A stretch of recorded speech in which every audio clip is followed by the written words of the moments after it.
ॐ मनाथेषु तथार्थेषु सर्वदा शिवपूजकं नमामि निर्मलं सुज्ञम अखण्डानंद स्वामिनम। আমরা বিগত কয়েক মাস ধরে যে অখণ্ডানন্দজির স্মৃতি সঞ্চয় আলোচনা করে আসছি, আজকে তার 22 নম্বর পর্ব। আমরা গত পর্ব বলেছিলাম আর দুটো হবে, 23 এবং 24 দিলে এই যে পুস্তকটি আছে অখণ্ডানন্দের স্মৃতি সঞ্চয় স্বামী নিরমানন্দজি, তার আলোচনা পর্ব শেষ হবে। তো আজকে আমরা ধারাবাহিকভাবে আলোচনা করব গত আলোচনার পর। সন্ধ্যাবেলা একটি ছড়া লক্ষ্য করিয়া কলিকাতার সেই যুবক ভক্তটিকে স্বামী অখণ্ডানন্দ বলিতেছেন, হারাধনের 7টি ছেলে না 10টি ছেলে।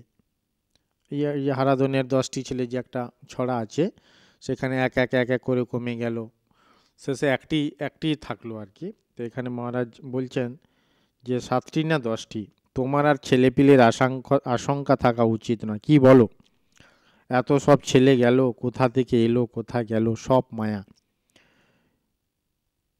এ আবার বলছে একটি ভক্তকে দেখা যায়, আবার সব এলো তারপর আবার গেল, সেও মায়া। এরপরে খুব একটু তত্ত্বকথা মহারাজ বলছেন বেদান্তে। মায়া দুই প্রকার, বিদ্যা মায়া ও অবিদ্যা মায়া। বিদ্যা মায়া যেটি, সেটি হচ্ছে সত্য প্রধানা, আর অবিদ্যা মায়া যেটি, সেটি হচ্ছে তম প্রধান। এই বিদ্যা মায়া কি আর অবিদ্যা মায়া কি, মায়াই বা কি, আমাদের এই বেদান্তে আলোচনা করা হয়। নির্গুণ ব্রহ্ম আর সগুণ ব্রহ্ম। নির্গুণ ব্রহ্ম উপাধি রহিত, তার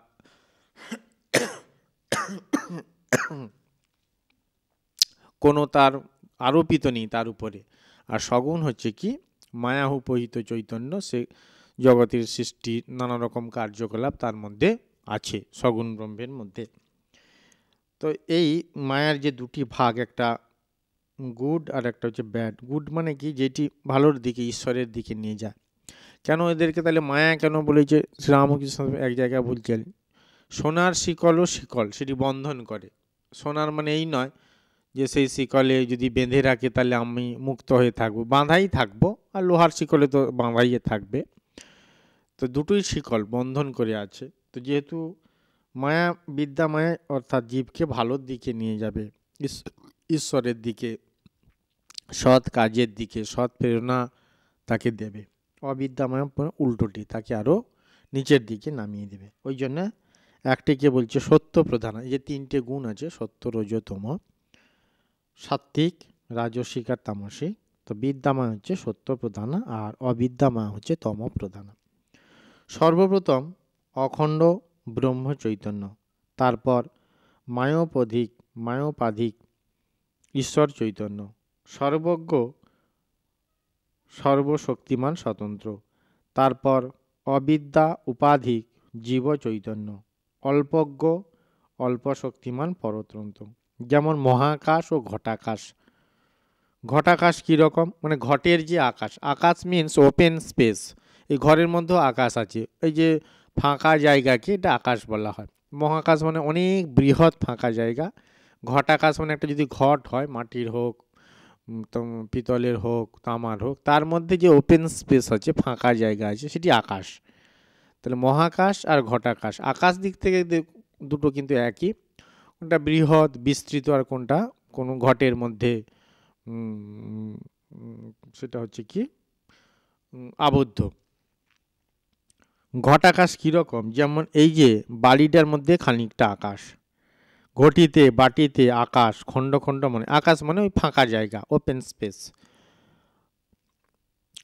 আবার কূটস্থ চৈতন্য কীরকম, যেমন কামারের নাই বা নেহাই, অ্যানভিল, কত পিটছে কিন্তু স্থির। এই আমরা দেখেছি যখন ওই কিছু পেটানো হয়, মানে ওই লোহা লক্কড়ের জিনিসগুলো কিছু ধার করা ইত্যাদি, তখন একটা জিনিসের উপরে রেখে তারপরে তারটা হাতুড়ি দিয়ে মারে। নিচে যে জিনিসটি থাকে মধ্যেখানটা তো ওটা চেঞ্জ হয়, উপর থেকে হাতুড়ি থাকে, নিচেরটা ওই সাধারণত ইস্পাত হয়, রেলের যে ইস্পাত আমরা পাত বলি রেলের, তো খুব শক্তিশালী, সিটি খুব শক্ত হয়, ফলে সে তার কোনো বিকার নেই, আনচেঞ্জ। সেরকম বলছেন যে কত পিটছে কিন্তু স্থির। জীব চৈতন্যকে ঈশ্বর চৈতন্যে ব্রহ্ম চৈতন্যে যেতে হবে। স্বরূপ অনুভব করতে হবে, এই হলো উদ্দেশ্য। উপায় কি? উপায় হচ্ছে আকুল আগ্রহ। এইখানে মহারাজ আকুল আগ্রহ, বিবেক, বৈরাগ্য, সাধারণত ঠাকুরকে ব্যাকুলতা বলেছেন। ব্যাকুলতার কথাটা মানেই তাই, বিশেষভাবে আকুল মানে টান হবে ভগবানের প্রতি। এখানে মহারাজ আকুল আগ্রহ বলছেন, আগ্রহ, ইন্টারেস্ট, প্রচুর আকুল, ইন্টেন্স অ্যাসপিরেশন যখন হবে, তখন হচ্ছে কি আস্তে আস্তে সে পথে যেতে পারবে। বৈরাগ্য আবার কত রকমের আছে, শ্মশান বৈরাগ্য, বিচারে বৈরাগ্য ইত্যাদি, এইগুলো ব্যাখ্যা করছেন। শ্মশান বৈরাগ্য, বিচার বৈরাগ্য পরে আমরা দেখব। শ্মশানে গেলে যখন এই এত শরীরটা পুড়ে ছাই হয়ে যাচ্ছে, প্রত্যেক মানুষের একটা এই জগৎকে অনিত্য নশ্বর বলে মনে হয় শ্মশানে থাকলে। কিন্তু আবার আবার চলে আসবে বাড়িতে চলে আসবে, উৎসব অনুষ্ঠানের মধ্যে নিজেকে আবার মানে বিলিয়ে দেবে, তখন আর মনে হয় না যে ওই জগৎটা অনিত্য কিংবা নশ্বর। তখন আবার সে ভোগবিলাস মত্ত থাকে। আর বিচারে বৈরাগ্য হচ্ছে বিচার করে করে কোনটা ভালো, কোনটা খারাপ, কোনটা আমার শুভপথে নিয়ে আসবে। প্রথমে হয়তো কষ্ট মনে হচ্ছে ঠিকই, কিন্তু পরবর্তীকালে সেটি আমার ভালোর জন্য, আমাকে শুভপথে নিয়ে আসার জন্য দায়ী ঠিক নয়, মানে কার্যকরী। তখন সেই বিচারকে সেই বৈরাগ্যকে বলা হয় বিচারে বৈরাগ্য। এখানে বলছেন স্বামীজি বলেছিলেন, দেখো আমরা সিনসিয়ার হব। শ্মশানে গেলে তো সংসারী গৃহস্থ লোকেরও বৈরাগ্য হয়। দেখলে চোখের সামনে প্রিয় শরীরটা পুড়ে ছাই হয়ে গেল, দেখে ক্ষণিক বৈরাগ্য, ও তো সবারই হয়। কিন্তু তারা আবার সংসারে গিয়ে মায়ায় ভুলে যায়, ডুবে যায়। কিন্তু আমরা যখন জেনেছি সংসার কি, তখন আর ফিরব না। ভগবান লাভ হয় ভালোই, না হয় নাই হলো, তবু ফিরছি না। ধীরে ধীরে চলে যাব পাল উড়িয়ে। যখন অনুকূল বাতাস তখন এগিয়ে যাব, আর যখন প্রতিকূল বাতাস তখন থেমে থাকব, তবু ফিরব না। স্বামীজি অন্যত্র বলছেন যে রামকে পেলাম না কি পেলাম না বলে কি শ্যামের সঙ্গে ঘর করতে হবে? পিপাসা পেয়েছে বলে কি নর্দমার জল খেতে হবে? কখনোই নয়। অর্থাৎ আমি ভালোর পথে যাব, যদি সেটি গিয়ে না পাই তাহলে খারাপ পথে চলে যাব না, সেখানে হয় স্থির থাকবো। মহারাজ বলছেন যে অনুকূল বাতাস হলে এগিয়ে যাব, প্রতিকূল বাতাস হলে থেমে থাকবো, কিন্তু ফিরবো না। এটি খুব দৃঢ় বৈরাগ্যের কথা। সংসার খানিকটা ঈশ্বর সৃষ্টি, যথা পিতা মাতা এই জন্ম, বাকিটা জীব সৃষ্টি, যথা বিয়ে, সন্তান উৎপাদন, এইসব। পঞ্চদশীতে আছে এই সৃষ্টির কথা, দু প্রকার সৃষ্টি, টু কাইন্ডস অফ ক্রিয়েশন। একটা হচ্ছে ঈশ্বর সৃষ্টি করেছেন, আর একটা জীব, সে নিজে নিজে সৃষ্টি করে। এই জীব সৃষ্টি জিনিসগুলো আমাদের বেশি কষ্ট দেয়, আমরা যেটা নিজেরা সৃষ্টি করি, ঈশ্বরেরটা আমাদের ততটা দেয় না। এখানে বলছেন সংসারে খানিকটা ঈশ্বর সৃষ্টি, যেমন কি পিতা মাতা এই জন্ম, আর বাকিটা জীব সৃষ্টি, যথা বিয়ে, সন্তান উৎপাদন ইত্যাদি। কিসের সব, কিসের কি? এই মুহূর্তে যে চলে গেল ধরে রাখতে পারি না। কি আমি চলে গেলে যে আমাকে ধরে রাখতে পারে না, সে আমার কে? আমি বা তার কে? এই বিচার, এই বিচার অত্যন্ত উন্নত অ্যাসপিরান্ট যারা সাধক তাদের লক্ষণ। এই বোধ যখন আসে, যেমন আমাদের কঠোপনিষদে শ্রদ্ধার আবির্ভাব হয়েছিল নচিকেতার মধ্যে, তার বিভিন্ন বিচার ক্ষমতা, যখন তাকে যমরাজ দিতে চাইল অনেক সম্পত্তি, ভোগবিলাসের জিনিস, তখন নচিকেতা বলছে আপনি তো এগুলো দিচ্ছেন ঠিকই, কিন্তু এইগুলো তো ক্ষণস্থায়ী, কিছুদিন পরে এগুলো নষ্ট হয়ে যাবে, এগুলো আমাদের ইন্দ্রিয়ের শক্তিগুলোকে নষ্ট করে দেয়, তো এগুলো নিয়ে আমি কি করব? বরং এমন একটা জিনিস দিন যেটি চিরস্থায়ী, যে শান্তি হোক, আনন্দ হোক, সম্পদ হোক, তার কোনো ক্ষয় নেই, তার কোনো শেষ নেই, সেইটি আমাকে বলুন ইত্যাদি। এই যে বাচ্চা অবস্থা, তার মধ্যে যে একটা সুন্দর মানসিকতা গড়ে ওঠে, অতি উচ্চ মানসিকতা, সেই ধরনের কথা মহারাজ এখানে বলছেন। একবার মাত্র আমার মায়ের জন্য মন কেঁদেছিল। তার যে গর্ভধারিণী, গঙ্গাধর গঙ্গোপাধ্যায়ের যে গর্ভধারিণী, অখণ্ডানন্দজির যে মা, তার জন্য তিনি বলছেন একবার তার জন্য মন কেমন করেছিল এবং মন কেঁদেছিল। সেই ছোটোবেলায় বেরিয়েছি হিমালয়ের পথে টিহরি, সেইখানে তক্ষুনি বসে পড়লুম, আর আপনা থেকে ওইসব ভাবনা আসতে লাগলো, মায়ের কথা মনে পড়লো। শেষে মনে হলো মা বিশ্বজননীর শান্তি ভরা কোলে আমি চিরকাল রয়েছি। এখানে সারদা মায়ের কথা বলছে, তার কোল হচ্ছে শান্তি ভরা, সেখানে তিনি চিরকাল আছেন, সেখানে শুধু শান্তি আর শান্তি, আনন্দ আর আনন্দ, স্বস্তি আর স্বস্তি, তৃপ্তি আর তৃপ্তি। শেষে মনে হলো মা বিশ্বজননীর শান্তি ভরা কোলে আমি চিরকাল রয়েছি। আর কে আমার মা? যে মা আমার মরণ এলে 1 সেকেন্ডও ধরে রাখতে পারেন না, তারই জন্য আমি আমার এই মাকে হারাতে বসেছিলাম আর কি। তিনি তার যে গর্ভধারীর মাকে ছোট করছেন না, বলছে যে বলছে আমার যখন মৃত্যু আসবে তিনি তার কিছু করার নেই, কিন্তু এই যে স্পিরিচুয়াল মাদার, তিনি বলছেন যে আমি বিশ্বজননীর শান্তি ভরা কোলে চিরকাল আশ্রয় করেছি। তো ওই মায়ের জন্য কি মাকে আমি হারিয়ে ফেলবো?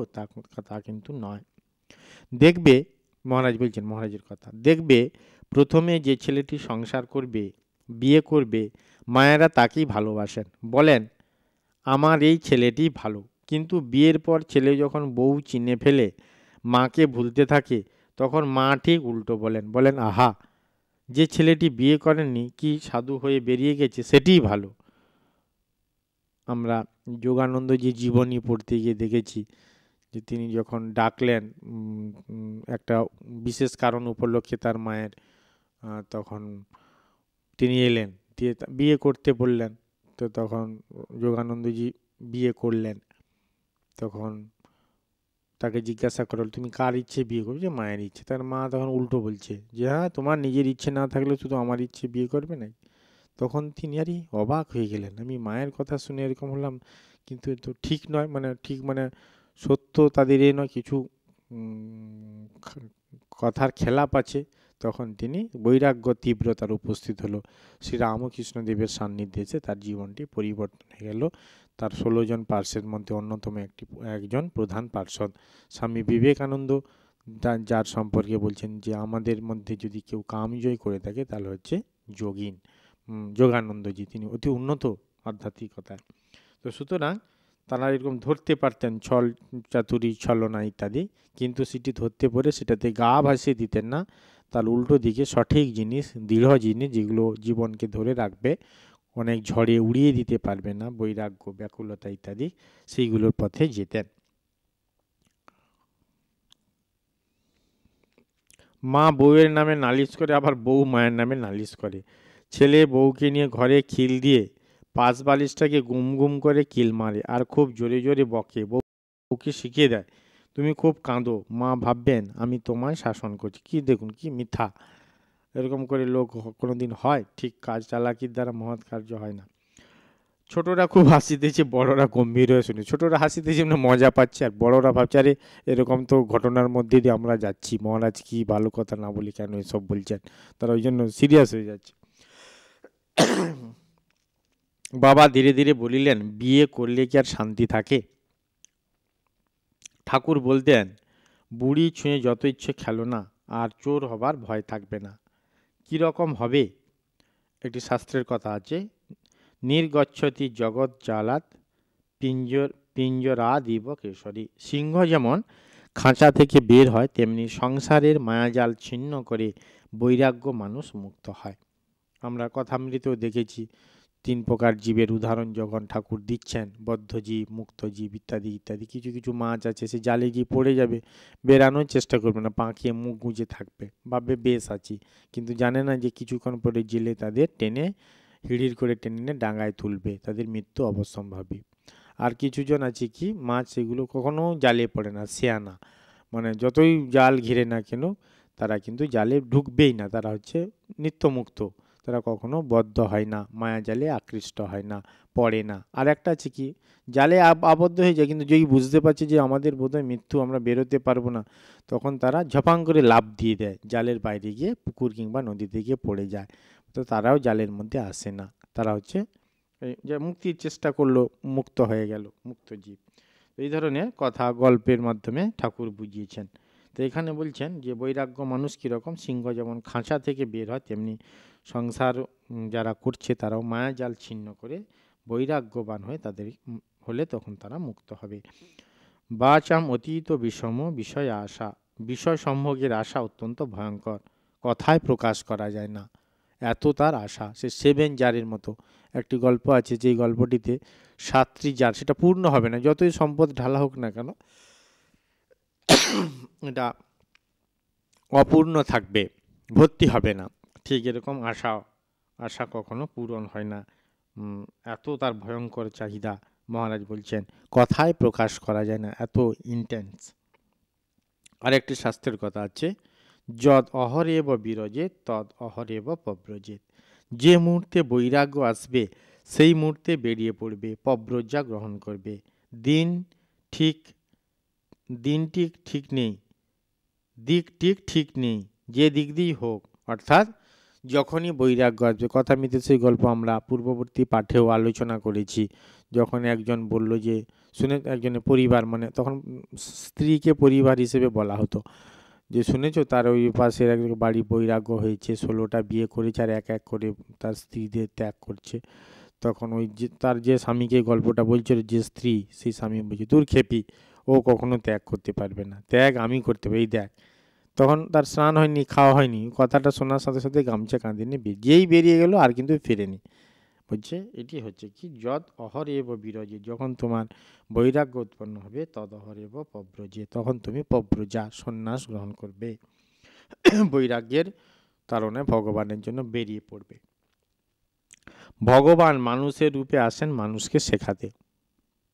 এই বুদ্ধদেব বুড়ো বয়সের ছেলে, শুদ্ধোধন, ভগবান বুদ্ধির কথা বলা হয়েছে, কত করে বদ্ধ করতে গেল, কিন্তু ঠিক বেরিয়ে পড়ল সেই বস্তু লাভ করতে। বস্তু মানে ঈশ্বর। কথামিতে ঠাকুর বলছেন ঈশ্বরই বস্তু আর সব অবস্তু। সেই ঈশ্বর লাভ করতে তার নির্বাণ লাভ হয়েছিল, তিনি বোধি লাভ করেছিলেন, যে এই জন্য তিনি বোধিসত্ত্ব।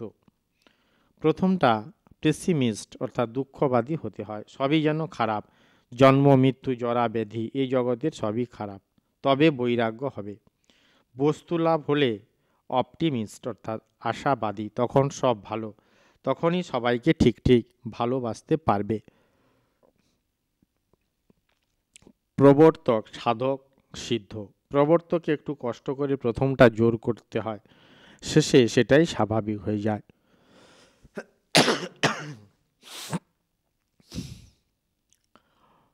ঠাকুরের কাছে কটি ছেলে এসেছিল, সব ছেড়ে ছুড়ে, তাদের ভেতর দিয়ে ঠাকুর দিলেন এক অদ্ভুত ধর্মচক্র।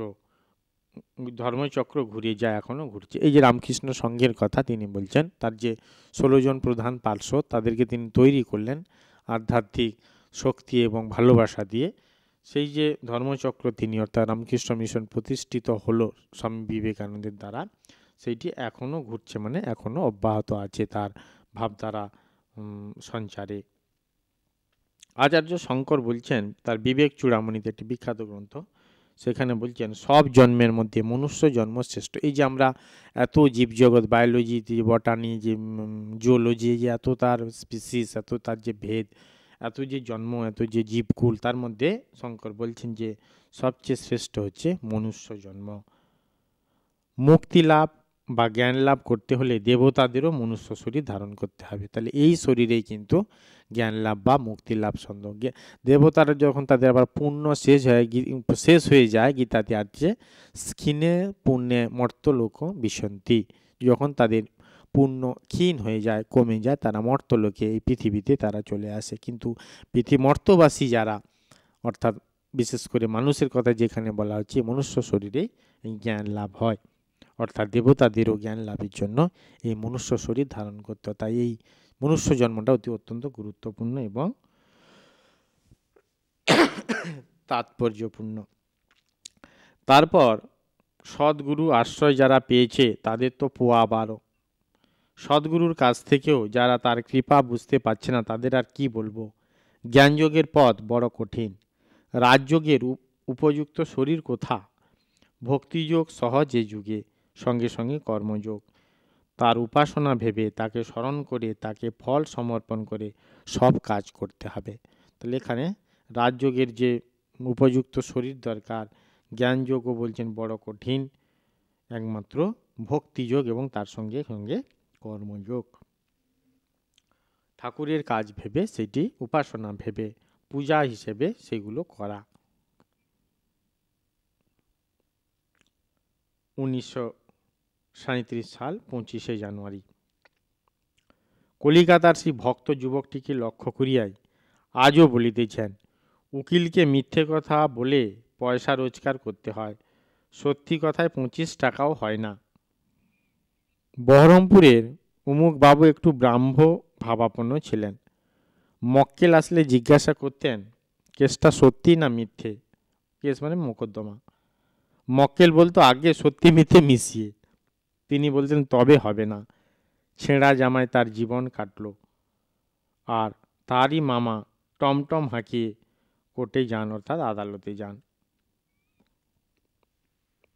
বিদ্যা, বিদ্যার কথা এখানে বলেছেন দু প্রকার বিদ্যা, পরাবিদ্যা এবং অপরাবিদ্যা।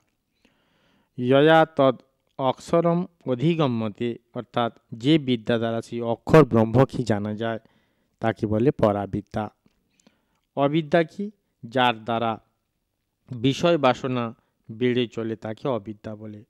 তোমার ওই ওকালতি বিদ্যার এর কোনটা হয় বলো? হিউয়েন-সাং কি অদ্ভুত ত্যাগী, জ্ঞানান্বেষী। আমাদের মহারাজও খুব বিদ্যা অনুরাগী ছিলেন। দেশ বিদেশের নানা বই পড়েছেন, ইতিহাস সব ধরনেরই। বিশেষ করে এখানে উল্লেখ পাবো আমরা হিউয়েন-সাংয়ের কথা, ভগবান বুদ্ধের কথা, হর্ষবর্ধনের কথা, ফা হিয়েনের কথা, মেগাস্থেনিসের কথা। তো বিভিন্ন এই ইতিহাস থেকে উদাহরণগুলো তুলে ধরেছেন। তার কাছে পরম শ্রদ্ধেয় একটি চরিত্র হলো হিউয়েন-সাং, চৈনিক পরিব্রাজক। হিউয়েন-সাং তিনি কি অদ্ভুত ত্যাগী, জ্ঞানান্বেষী। তার কি তীক্ষ্ণ পর্যবেক্ষণ শক্তি। তিনি কি কষ্ট সহিষ্ণু। গোবি মরুভূমি পেরিয়ে হিন্দুকুশ পাহাড় ডিঙিয়ে ভারতে এলেন। বুদ্ধের দেশ, কি অনুরাগ। ভাগলপুরের কাছে এক বৌদ্ধ সভা হিনজান মহাযান ভাগ হয়ে গেল। হিনজানদের বুদ্ধমূর্তি সিংহলে, আর এখন যেটি শ্রীলঙ্কা, বার্মায় মহাযানদের বুদ্ধ, শিব, নানা মূর্তি ধ্যানের, নির্বাণের, সেগুলো চীনে ও তিব্বতে এর প্রভাব পড়ল। এই বৌদ্ধ সভার পর হিউয়েন-সাং কামরূপে রাজার কাছে যান। আবার প্রয়াগে শিলাদিত্য হর্ষবর্ধনের মহাযজ্ঞে উপস্থিত ছিলেন। এখানে সর্বদক্ষিণ যজ্ঞে হর্ষবর্ধন 1.5 মাস ধরে সব কিছু বিলিয়ে দিতেন। সঞ্চিত রাজকোষ শূন্য হয়ে যেত। অস্ত্রশস্ত্র ছাড়া সব কিছু বিলিয়ে দিতেন, এমনকি পরিধেয় বস্ত্র পর্যন্ত। শেষে রাজর্ষির বাড়িতে গিয়ে উঠতেন, তার দেওয়া জামা কাপড় পরে রাজধানী ফিরতেন, অনেকটা ভাই ফোঁটার মতো। এই হর্ষবর্ধনকে তার যে দান সাগর এবং অদ্ভুত সাগর, তার যে ওই প্রয়াগে তার দানের কথা আছে, তিনি এখানে উল্লেখ হলো যে তিনি পরিধেয় বস্ত্র পর্যন্ত দিয়ে দিতেন। পরে অপরের বাড়ি থেকে রাজধানীতে ফিরে যাওয়ার জন্য তিনি বস্ত্র পরিধান করে তারপর যেতেন। তার কি অদ্ভুত তার দানশীলতার কথা এখানে আলোচনা করলেন মহারাজ, পূজনীয় মহারাজ। আর্কিওলজিক্যাল সার্ভেতে অনেক কিছু জানা যায়। Prinsep William Jones, Alexander Cunningham, এরাই তো আদি। তবে Ashoka pillar in Delhi build by Mohammad Tughlaq, দিল্লিতে অশোক স্তম্ভ মোহাম্মদ তুঘলক কর্তৃক নির্মিত, এ কথা শুনলে হাসি পায়।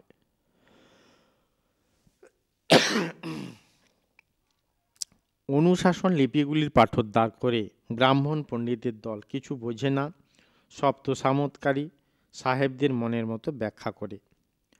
হিউয়েন-সাংয়ের বইয়ের হাতে এক্সকাভেশন, অর্থাৎ খনন কার্য হচ্ছিল। মথুরায় সংঘারাম সব মাপে মাপে মিলে যায়। ওতে লি হচ্ছে এক লিগ। সারনাথে ধামেক স্তূপ কি ছিল, আর গভর্নমেন্ট কি করছে। বঙ্কিমবাবু, রমেশ দত্ত এরাও অনেক স্টাডি রিসার্চ করেছেন। বেশিরভাগ এসব ওরাই, অর্থাৎ সাহেবরা বার করেছেন, তাই আমরা জানছি। এসব বাংলায় অনুবাদ করলে তবে একটা কাজ হয়, পয়সাও হয়। তা না, ওসব ওকালতি আর চাকরি।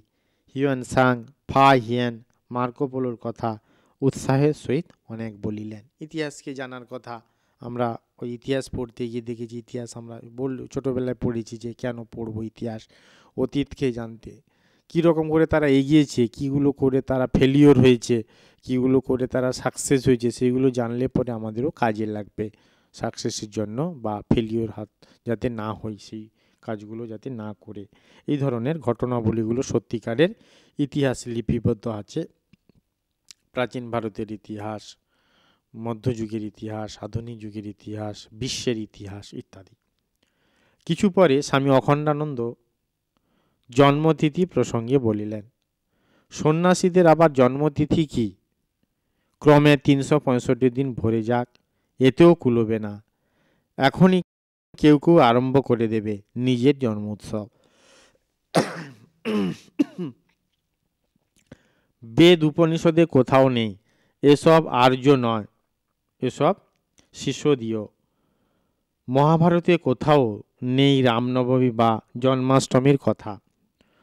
ও বৈষ্ণবদের সৃষ্টি, বৌদ্ধদের দেখা দেখি পরে। মহাপুরুষ মহারাজের সঙ্গে কথা হয়, তিনিও স্বীকার করেন সন্ন্যাসীর আবার জন্মতিথি কি? সম্যক নাশ, সন্ন্যাস আত্মশ্রাদ্ধের পরে সন্ন্যাস হয়, তারা জন্মতিথি নেই বলে অখণ্ডানন্দজি, শিবানন্দজি মহারাজ তারা সন্ন্যাসী জন্মতিথি পালনে অতটা আগ্রহী নয়। অতটা কেন, একেবারেই নয়। 1937 সাল 26শে জানুয়ারি, 3-4 মাস পূর্বে স্বামী অখণ্ডানন্দ মহারাজ থ্যাকার স্প্রিং হইতে বিলের লেখা হিউয়েনসাংয়ের একটি জীবনী আনান এবং উহা খুব সাগ্রহে পড়েন।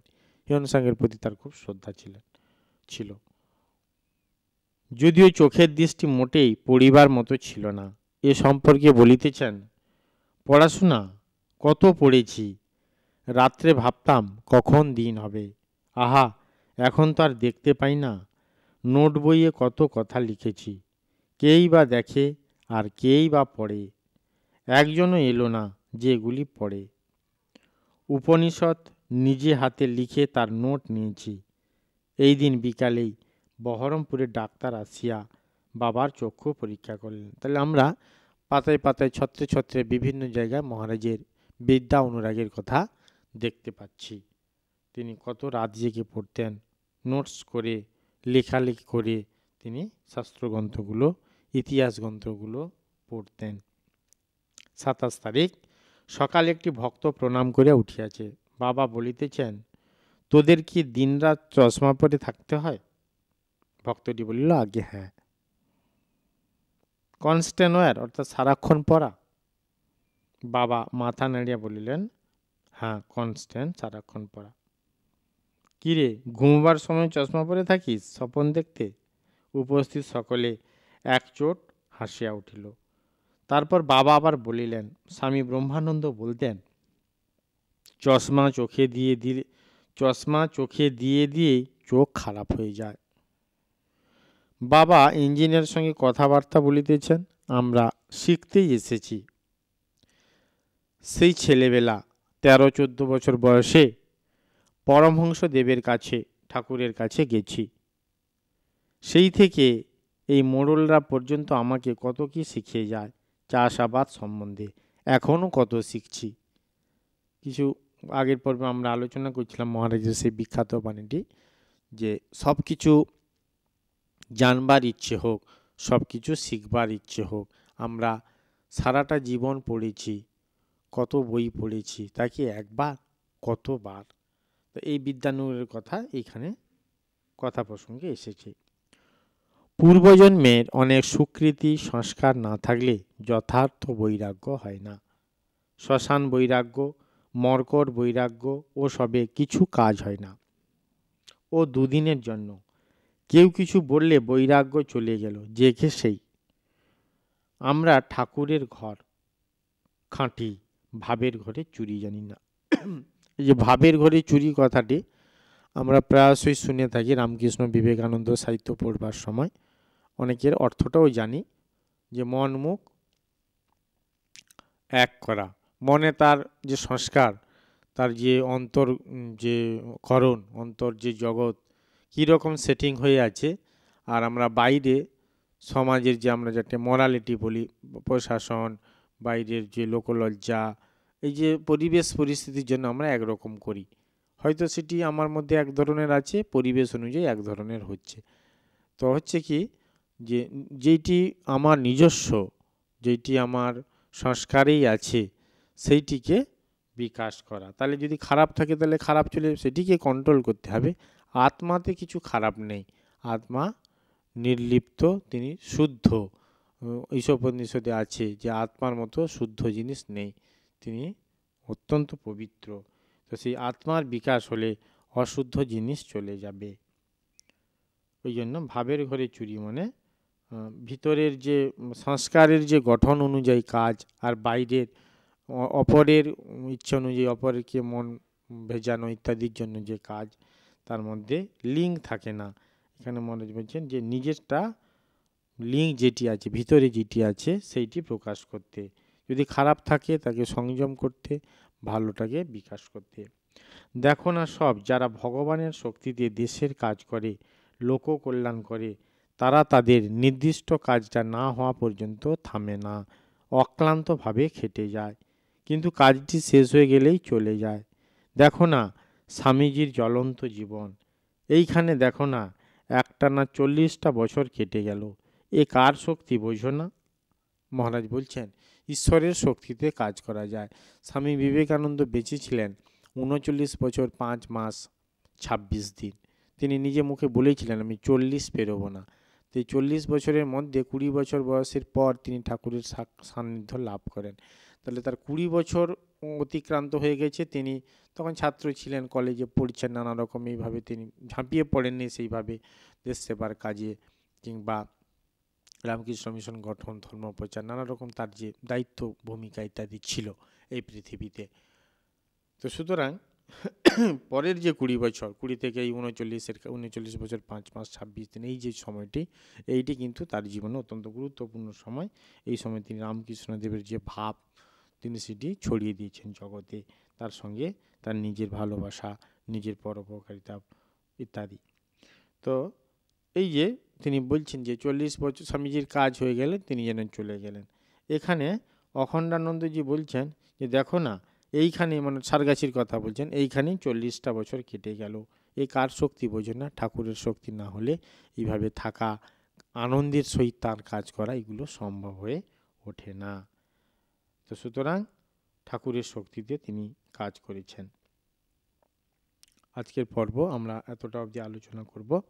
আর দুটো পর্ব আছে, আর দুটো পর্বের মধ্যে আমরা অখণ্ডানন্দের স্মৃতি সঞ্চয় যে ধারাবাহিকভাবে আলোচনা করছিলাম তার ইতি বা সমাপ্তি করব। পূজনীয় মহারাজের চরণে ভক্তিপূর্ণ প্রণাম জানিয়ে আজকের এই আলোচনা পর্ব এখানে শেষ করছি।